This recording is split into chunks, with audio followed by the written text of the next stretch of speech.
India is not going to be buying Russian oil anymore. They've already de-escalated and they've more or less stopped. They bought about 38% of the oil, and they won't be doing it anymore. India and Hungary? That's an interesting. India and Hungary. It's an interesting combination. Refuse to stop buying Russian oil. Well, India is not going to be buying Russian oil anymore.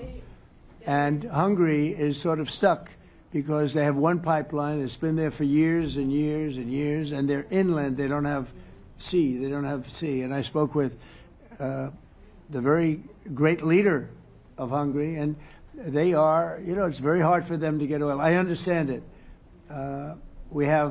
Hungary's in a very interesting position because they can't have ports. They're surrounded by land. So we'll see what happens there. But India will not be buying oil from Russia. And, they've already de-escalated and they've more or less stopped. They're pulling back. They bought about 38% of the oil, and they won't be doing it anymore. Mr. President Trump has been helping you in achieving peace in Ukraine. Who has? First Lady Melania Trump Yeah. has been helping in returning abducted Ukrainian children from Russian captivity. President Zelensky, do you appreciate those efforts? How do you assess them? And did you ask her to step in and to help you?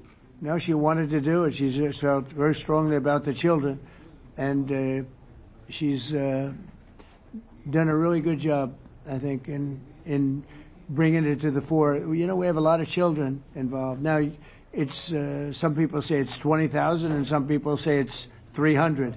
There's a big difference between that, so nobody really knows. But she felt very strongly about the children. She thinks about the children all the time.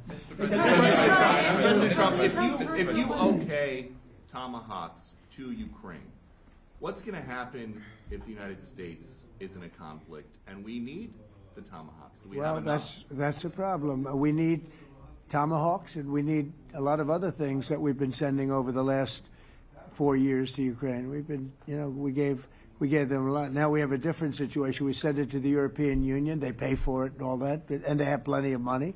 But it's beyond the money. We need tomahawks, and we need a lot of other weapons that we're sending to Ukraine. One of the reasons we want to get this war over is exactly that. It's not easy for us to give. You're talking about massive numbers of very powerful weapons. So that's one of the things we'll be talking about. Hopefully they won't need it. Hopefully we'll be able to get the war over with without thinking about tomahawks. I think we're fairly close to that. Yeah, go ahead. President, yeah, please. Just you to understand. So for today, of course, we want to finish this war, but the war is another technological war. You don't use just tomahawks. If you want to target a military goal, you need thousands of drones. It goes together with such missiles. Ukraine has such thousands of our production drones, but we don't have tomahawks. That's why we need tomahawks. But the United States is a very strong production, and the United States has tomahawks and other missiles, very strong missiles, but they can have our thousands of drones.